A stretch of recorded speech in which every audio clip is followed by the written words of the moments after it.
अनेक जण म्हणतात गणपती उत्सव फक्त हिंदूंचाच असतो, पण तुम्हाला सांगते, यावर्षी लालबागचा राजा यांच्या दरबारातील सर्वात भव्य शान म्हणजेच मखमली पडदा मुस्लिम कारागिरांनी बनवलेला आहे. काय अचंबित झाला? होय, हीच खरी गोष्ट आहे या गणेशोत्सवाची सर्वात मोठी कहाणी. लाखो लोक लालबागचा राजाचे दर्शन करण्यासाठी येतात. सर्वांच्या नजरा सर्वप्रथम राजावर पडतात, पण यावेळी राजाचा पडदा उघडला की त्यामागची कथाच काही हृदय जिंकेल.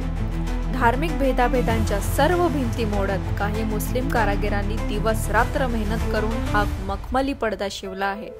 प्रत्येक धागा, प्रत्येक टाका एकता आणि सहिष्णुतेचा नवीन आदर्श रचत आहे. माहितीनुसार मुंबईतील या मुस्लिम दर्जांनी या पडद्यावर महिने मेहनत घेतली आहे.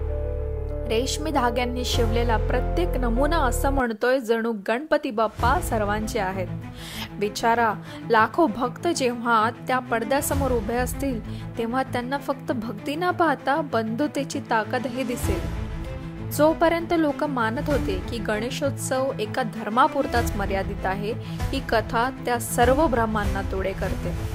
लालबागचा राजाचा हा पडदा आपल्याला शिकवतो की गणपती हे फक्त विघ्नहर्ता नाहीत, तर बंधनहर्ता देखील आहेत, जे धर्म, जात आणि समाजाच्या साखळ्या मोडून सर्वांना एकत्र सूत्रात गुंफतात. मित्रांनो, तुम्हाला ही कथा प्रेरणादायी वाटली असेल तर ती आपल्या मित्रपरिवारात नक्की शेअर करा, जेणेकरून प्रत्येकाने हे जाणून घ्यावे की गणेशोत्सव फक्त श्रद्धाच नाही, तर एकतेचा उत्सव देखील आहे.